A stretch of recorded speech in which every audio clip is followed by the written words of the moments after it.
chose. Tu connais pas ce chanteur canadien qui chante de belles chansons en anglais? Eh oui, c'est lui, Marc Berube. Est-ce que tu aimerais en savoir plus sur lui? Oui, bien sûr. Alors je te propose une interview que j'ai pu faire avec Mélissa à Festinus. Bon visionnement et à tout à l'heure.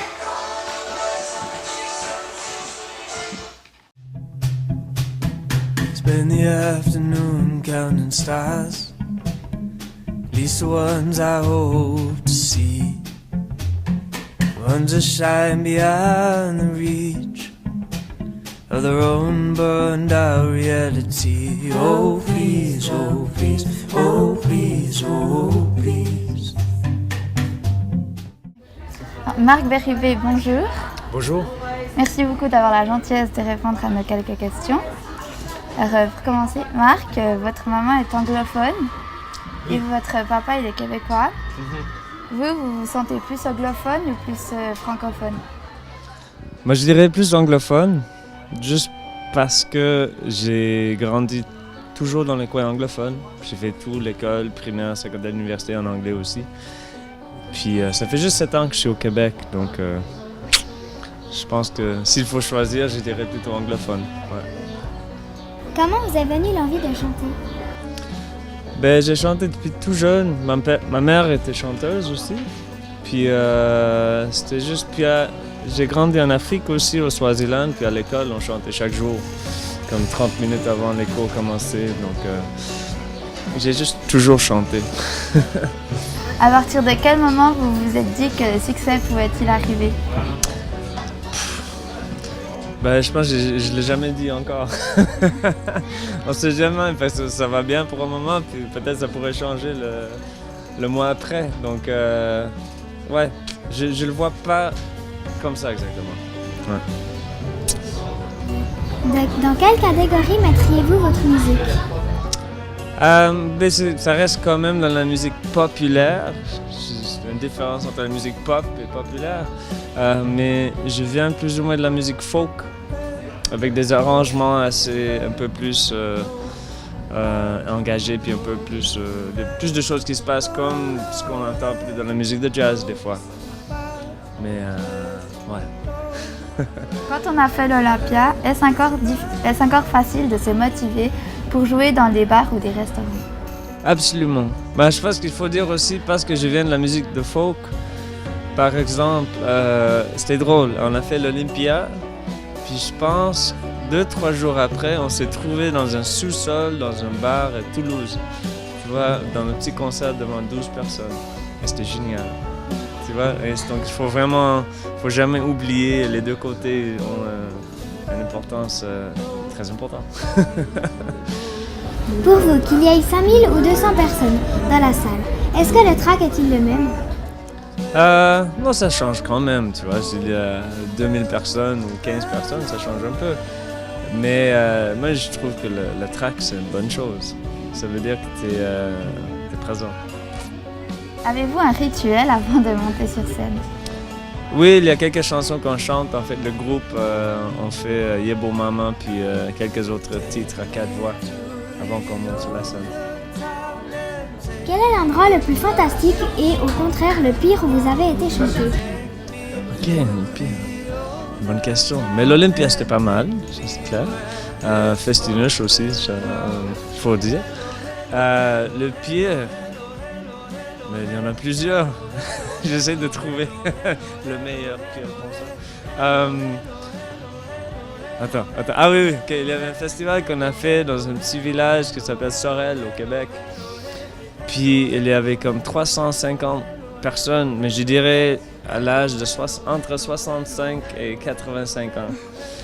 Puis ils s'en foutaient complètement ce qu'on faisait sur la scène. Je pense 350 personnes, tu finis une chanson, peut-être il y en avait 2 qui applaudissaient. Donc, ça c'était une longue 45 minutes. On a vu une interview de 2010 sur YouTube où vous dites que vous aimeriez visiter la Mongolie, l'Islande. Est-ce que depuis 2010, vous avez réalisé ce rêve et pourquoi ces pays vous attirent? La Mongolie et l'Islande, c'est ça? Mais depuis j'étais tout petit, j'ai toujours voulu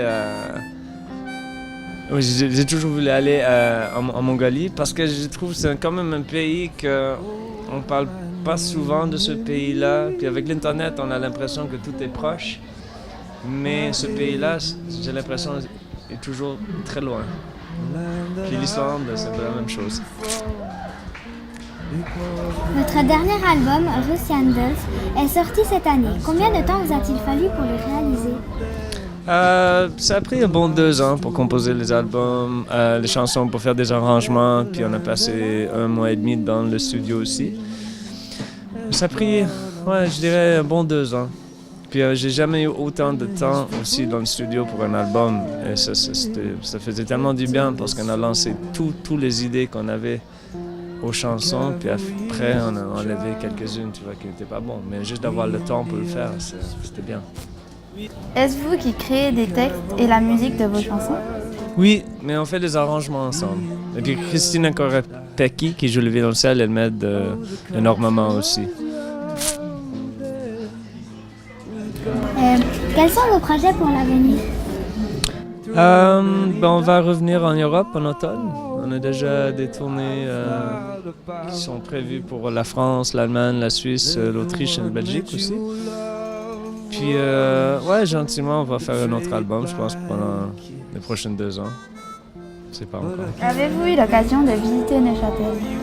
Oui, en fait, ça fait des années que chaque fois qu'on commence nos tournées européennes, on commence à Neuchâtel parce que notre manager est basé là. Donc, on connaît assez bien la ville. Une dernière question. Comme vous le savez certainement, nous sommes en pleine Coupe du Monde de football. Pensez-vous que cette manifestation sportive sera une bonne chose pour les Brésiliens? C'est une très bonne question.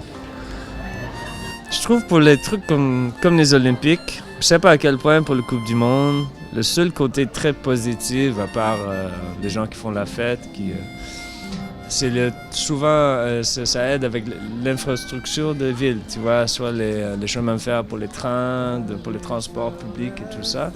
Ça, c'est souvent une bonne chose. Au Brésil, c'est quand on écoute 4 milliards, tu vois, qu'on connaît assez bien la vie de beaucoup de gens au Brésil, c'est un peu difficile à avaler ça. Donc, je sais pas quoi dire exactement. Marc Berube, merci beaucoup pour votre gentillesse et nous vous souhaitons plein de succès pour la suite de votre carrière. Mais merci beaucoup à vous, c'était très, très bien. Ouais. Oh, je suis contente d'en savoir plus sur ce chanteur talentueux. En parlant de ça, moi aussi j'ai quelque chose à te faire écouter.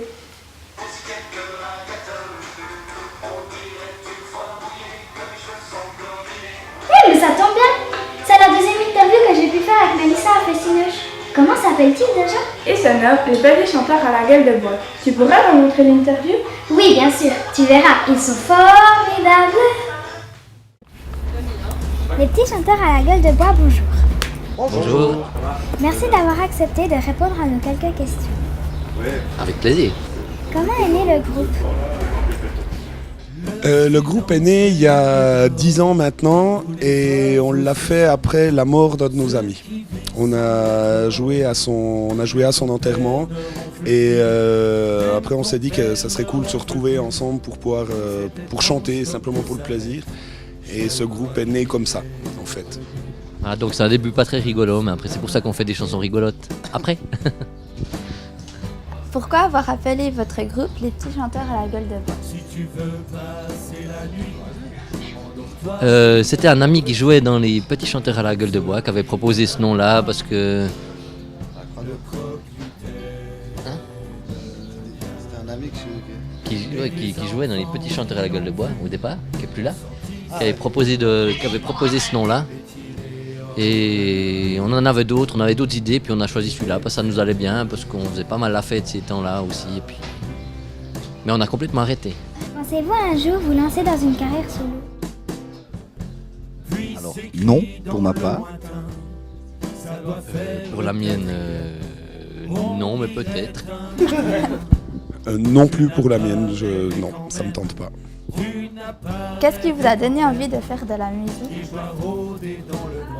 Pour moi j'ai toujours aimé ça, je sais pas pourquoi, je sais pas d'où ça vient, mais j'ai été intéressé par ça.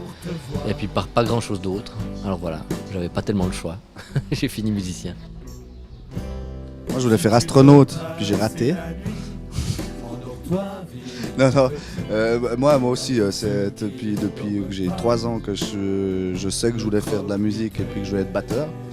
Puis voilà, puis du coup, là j'ai des petits chanteurs, j'ai d'autres groupes aussi qui tournent, où je suis plutôt batteur, tout ça, donc ça me permet de diversifier plein de trucs. Puis voilà, c'est mon métier, c'est sympa.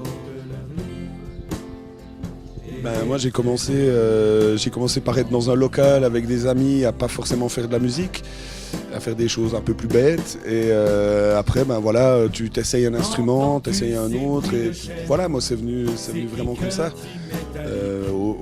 autodidacte quoi. Alors toi maintenant Raphaël, tu arrêtes de te... Non et voilà, et c'est comme ça. Puis au bout d'un moment, ça en devient aussi ton job quoi. Et c'est très cool. Lionel et Bichère, nous avons vu en préparant notre interview que vous avez participé à l'écriture de l'album de Marc Bérubé. Comment cette collaboration est-elle née ? Alors ça c'est un ami qu'on a rencontré quand on allait... Non, on l'a rencontré en Suisse. Et après il nous a invités au Québec, donc c'est vraiment des musiciens qui sont devenus nos amis. Et puis lui il est anglophone, ça veut dire qu'il parle anglais, sa langue maternelle c'est l'anglais. Il écrit des splendides chansons en anglais. Et puis il voulait en faire une ou deux en français, alors il a essayé tout seul et puis il n'était pas complètement convaincu. Du coup, il savait que je savais un peu écrire des chansons en français et on a travaillé un petit peu ensemble. Et ça a débouché sur 2-3 chansons comme ça qui malheureusement n'ont pas fini sur l'album. Mais voilà, c'était un super travail avec lui. Travailler en français ou en anglais c'est très très différent parce que les langues marchent vraiment pas la même chose au niveau de la musique entre le français et l'anglais. Du coup pour moi c'était très très intéressant et pour lui aussi. Frédéric Erard, vous êtes chanteur dans le groupe Les Petits Chanteurs à la Gueule de Bois, mais vous jouez aussi dans un groupe de métal allemand et vous chantez dans une chorale. Comment faites-vous pour faire autant de choses ? Non mais alors, le groupe de métal allemand, j'ai fait un concert avec ça s'appelait The Ocean, c'était à Bikini Test, on m'a appelé lundi, je devais jouer le vendredi, et c'était une expérience assez troublante. Non mais c'était très bien. Je suis pas devenu végétalien. Et la deuxième question c'était... Ah oui, la bouillie d'Heidi avec... on est allé jouer, il y avait aussi Lionel. On est allé jouer, ça s'appelait la Messe von Studer, qu'on allait jouer à l'église de la Madeleine à Paris. Et on était une vingtaine de choristes, c'est ça ? Et voilà, c'est un projet de Christophe Studer qui voilà, et il a monté ça et c'était très rigolo d'aller jouer, d'aller chanter à Paris. Voilà, vous avez trouvé ça en fait dans nos biographies et généralement on met pas mal de choses, des collaborations qu'on a faites, mais c'est pas forcément des groupes avec lesquels on joue super régulièrement, c'est des... Voilà. Raphaël Pedroli, vous êtes le fondateur des Mardis du Jazz. Expliquez-nous un peu le concept. Alors le Mardi du Jazz, c'est un truc... en fait, moi j'ai fait une école à Berne, une école de jazz. Je fais diplôme, donc j'ai beaucoup joué de jazz pendant mes études et tout ça. Puis après, je suis parti habiter à New York. Puis en fait, à New York, il y a plein de musiciens qui jouent partout, dans des bars et tout ça, tous les soirs et tout. Puis en Suisse, on a un peu moins cette culture-là. Et quand je suis revenu de New York en 2004, c'est un ami qui venait de reprendre le Barking, qui est un bar où on peut faire du live et tout, parce qu'il y a peu de bars déjà à Neuchâtel, mais même en Suisse, où on peut jouer de la musique live parce qu'il faut des autorisations et tout. Mais ce bar-là, ça fait 40 ou 50 ans qu'ils ont cette autorisation-là, avec la police et tout. Je lui ai simplement proposé, je dis écoute, moi je viens là, j'ai un bon carnet d'adresses de musiciens, et toutes les semaines je te propose le mardi soir de jouer, d'inviter du monde, et puis on va jouer comme ça. Puis voilà, on a fait ça, mais là c'est la 10e année que ça existe. Et puis on va repartir pour une 11e saison en octobre. Sauf que pendant 9 ans, je l'ai fait tous les mardis d'octobre à mai.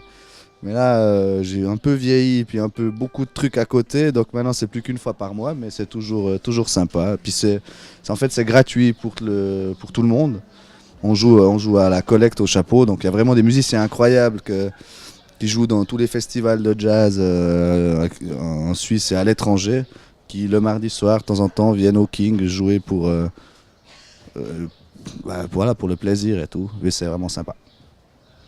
Quelle sorte d'instrument pratiquez-vous?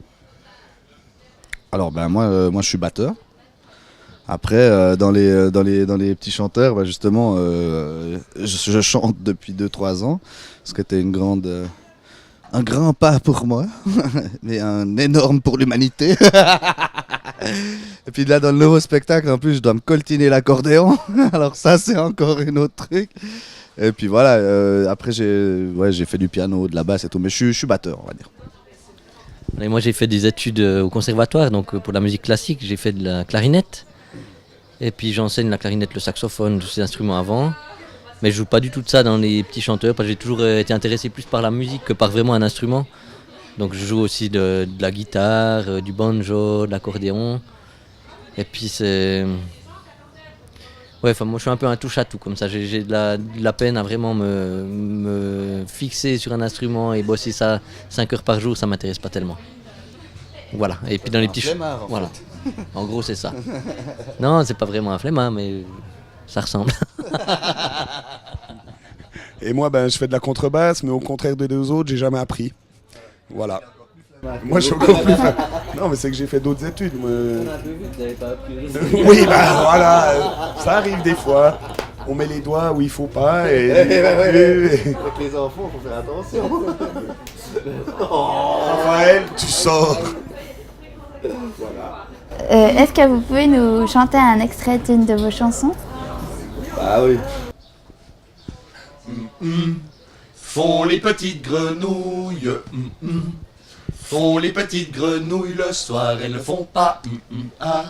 On dit que les grenouilles font shabadabada, shabadabada. On dit que les grenouilles font shabadabada, elles ne font pas ah.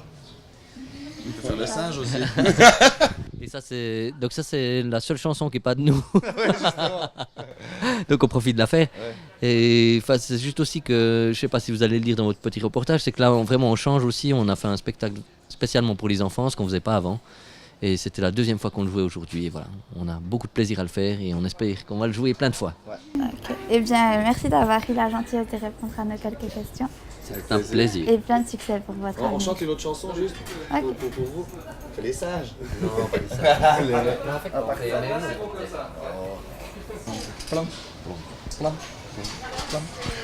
Elle a la bouche en cul de poule et parfois elle perd la boule, mon amoureuse. Il a pas l'air très malin avec ses 2 dents de lapin, mon amoureux.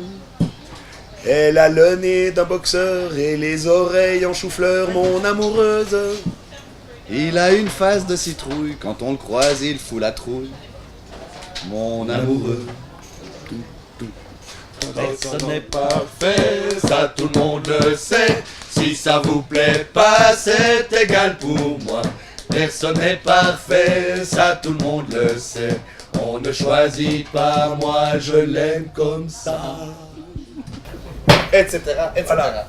Merci à vous. Merci beaucoup. Ils sont super marrants. Tu vois, je t'avais dit. Bon, je crois qu'il est temps de nous séparer de nos internautes. Mais nous nous retrouverons prochainement pour de nouvelles aventures. À bientôt.